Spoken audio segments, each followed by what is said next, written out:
All right, so the Frosty 50k is going on today, and I'm going to do the flat lay a little bit differently because I'm going to be in layers.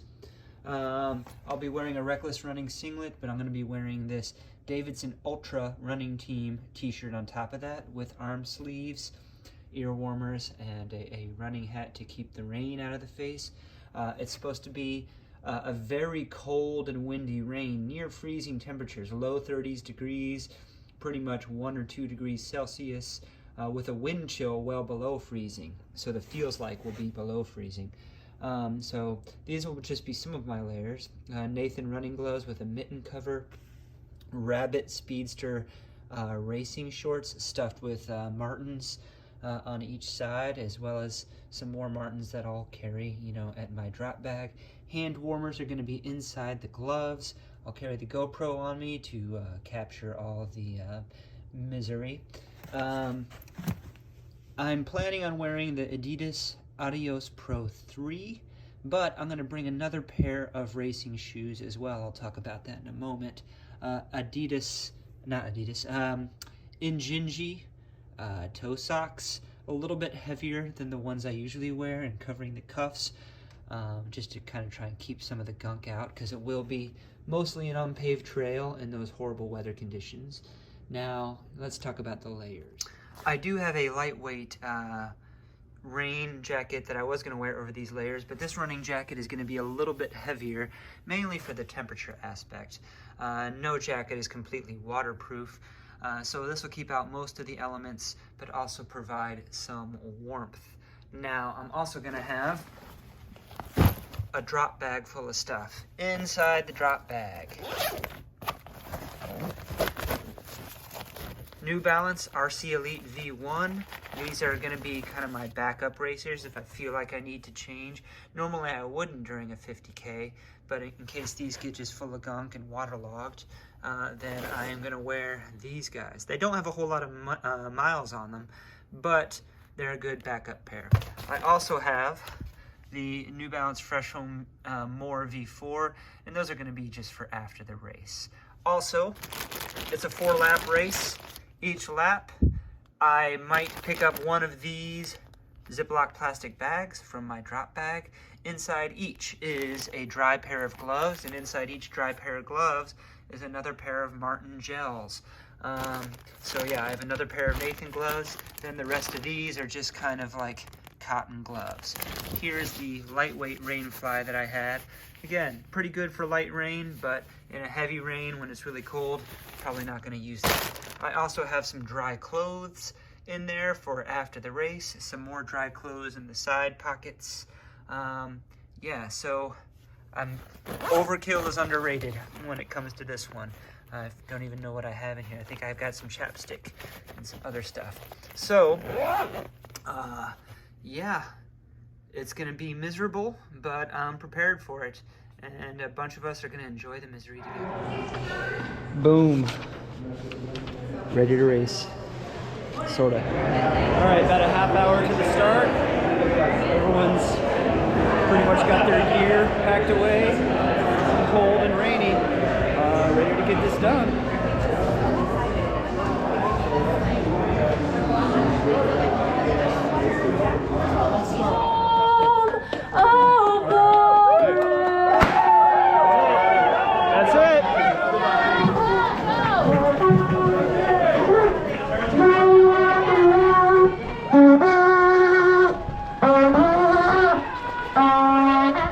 Thank you, Kimmy Taylor. Yeah, I hear you guys.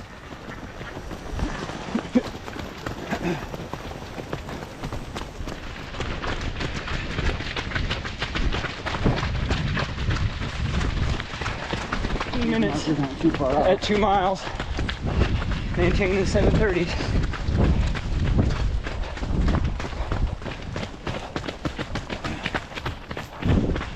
Mile 5, just past 37.5, pretty much right on target. CCMF.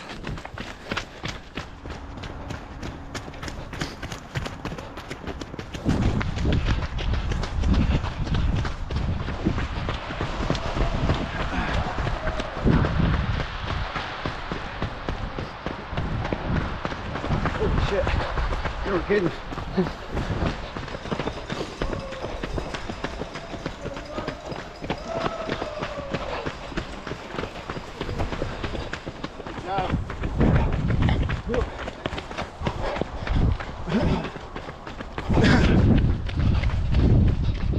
Starting lap 2. Look at this guy. Hey guy. Through the first lap in 59 minutes flat. That included a stop in the Porta-John. It's about where I want to be. Gonna maintain this effort in these conditions. See if I can catch up to John here in a little while. We're 14 miles in now. As you can see, I'm with John again. Yeah. Tracking for about a mid 350s, high 350s, 50K. The weather has worsened a little bit, which just means more rain. But we're warm, we're staying warm. We're gonna crush this thing. One of those baggies. They look good. We have a 25K finisher coming through. Chaz Willman. Good job, Chaz. No, I'm Chaz. He's Chaz. A couple 50K runners. So that was Francisco Morales. Francisco, great job. Chaz and John heading out on the 50K. All right, so 157 low for 25K. On pace for 354 mid. So we just hit 30K. Here, the audio is cutting out, so I'm saying we hit 30K in about 220, on pace for about a 354. The weather is getting a whole lot worse at this point, and it would get worse still, but there's not going to be a lot of camera footage of that, and you will know why in a moment.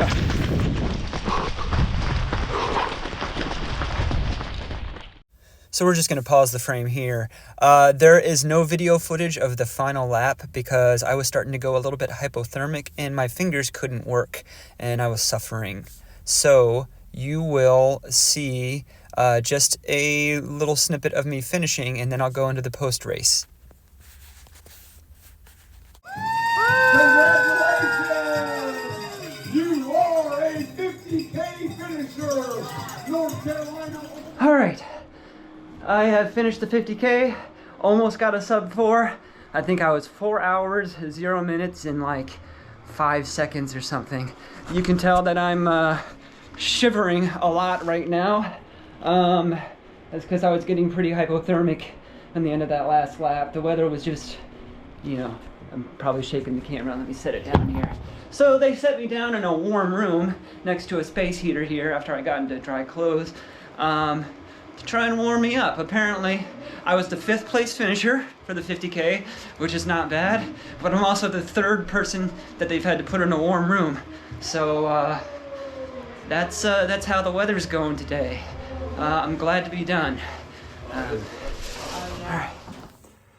Okay, so after a meal and a nap and a shower, not in that order, I'm here in front of the fireplace with Con to do a recap of the Frosty 50.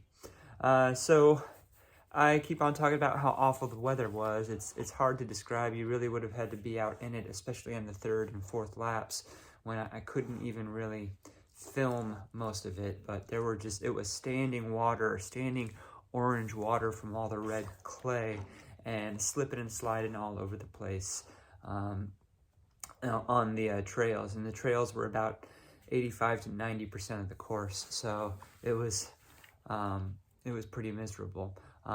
More about that later. So the course, it's 4 laps, so each lap is 12.5K, which is 7.75 miles. Pretty much a single lap around Salem Lake Park. There's the path goes around Salem Lake, and that's 7 miles. Toward the end of it, there's a little paved out and back that makes up the other 0.75 miles, that out and back. And you'll see on the video, you know, passing people going 2 directions. That's where that is.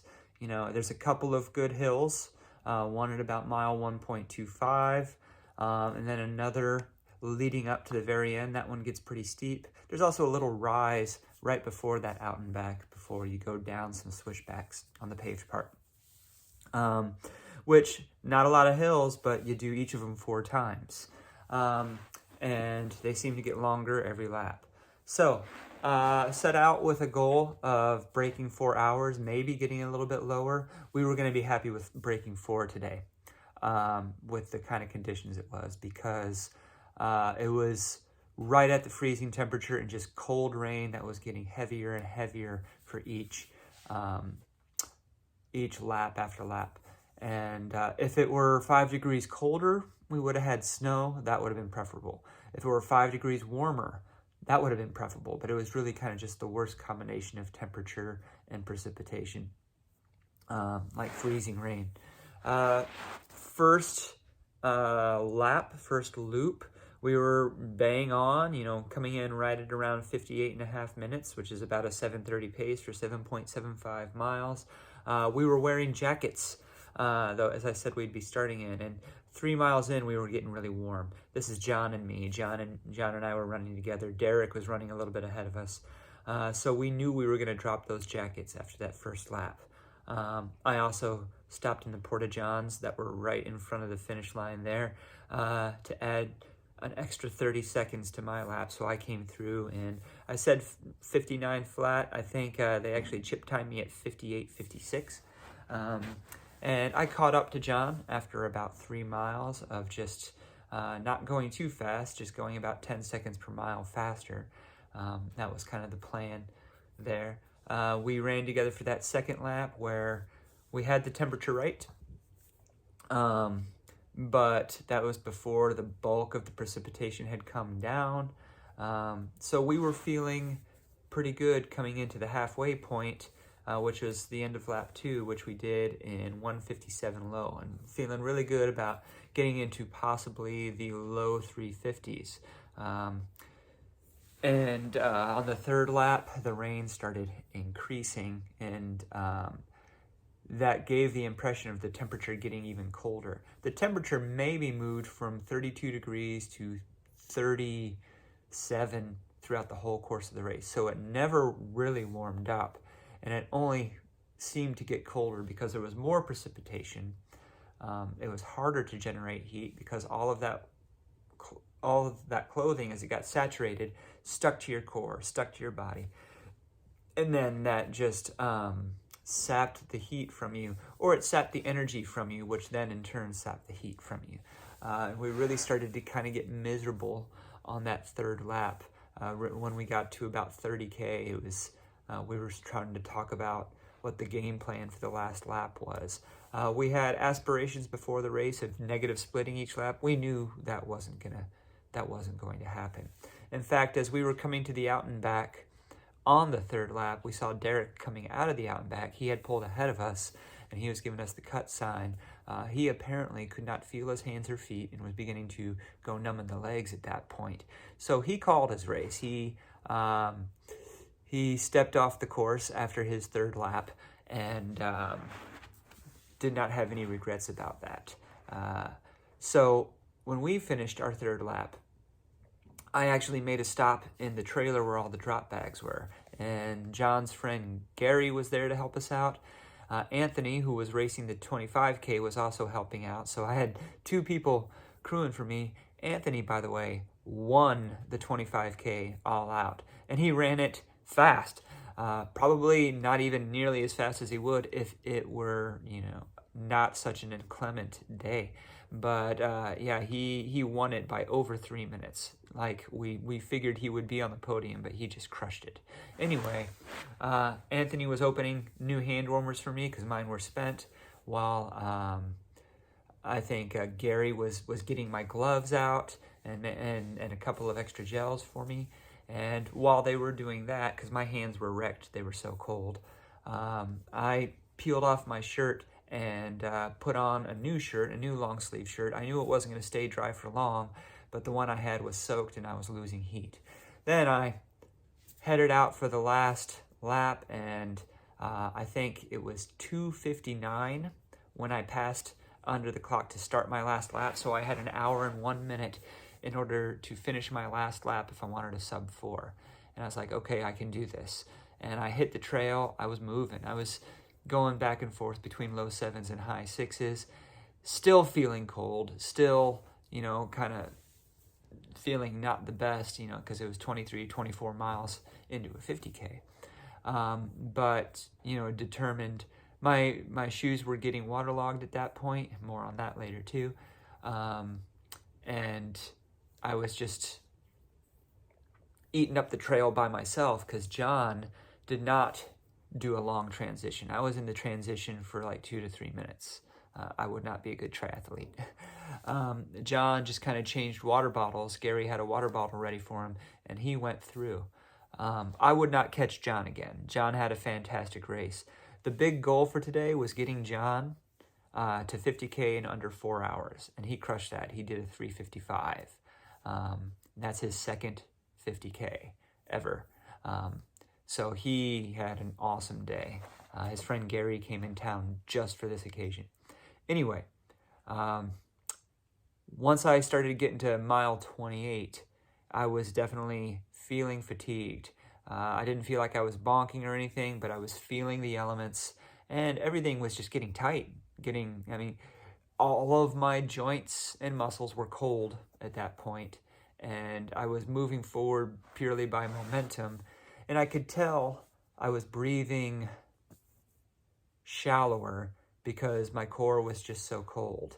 By mile 29, I had a side stitch under the left side of my side. It was not under the rib cage how it normally would be. It was down more in my abdomen, and I just could not seem to get rid of that no matter how much I focused on breathing.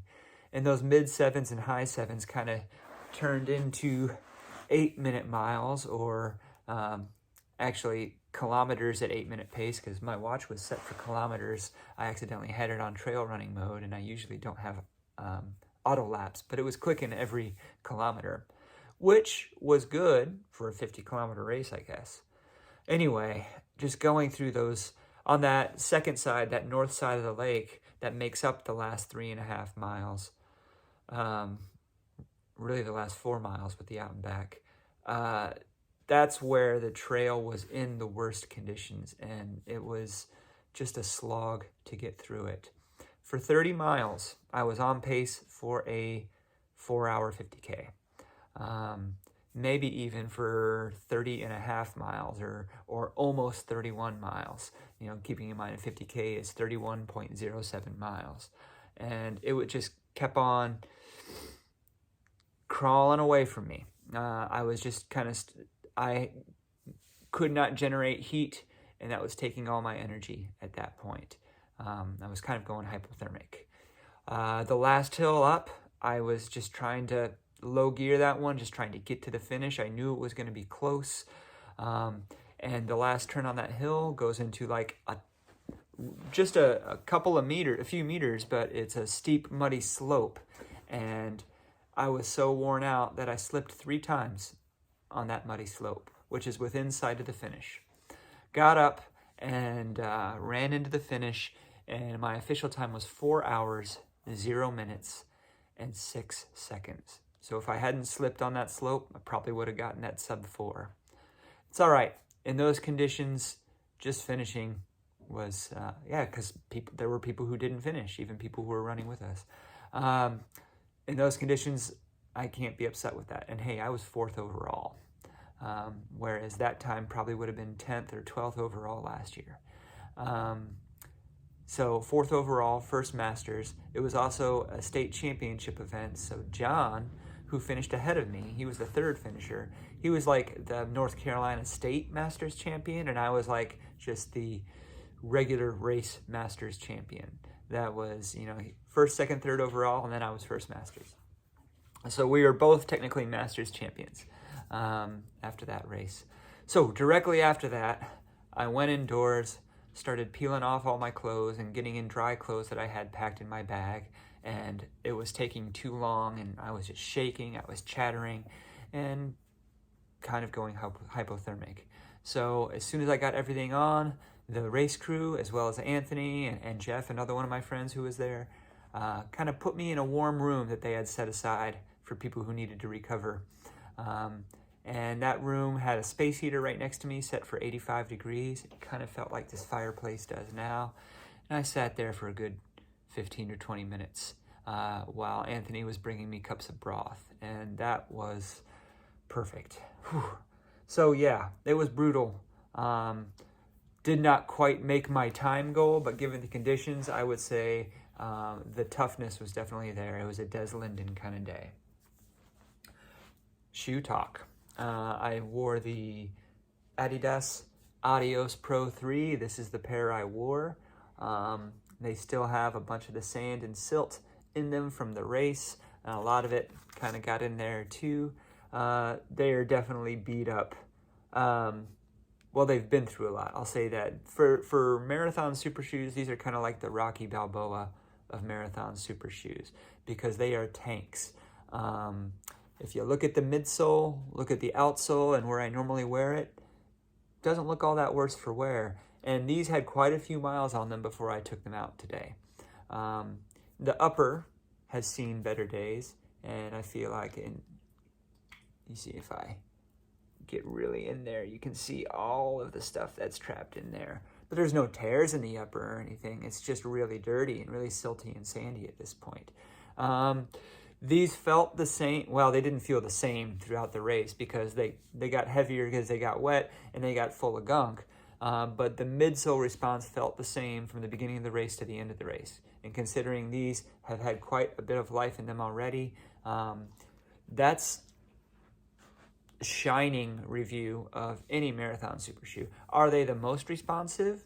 No. Do they have the most pop? No, but they're consistent. And that's that TPEE foam, that Light Strike Pro foam, which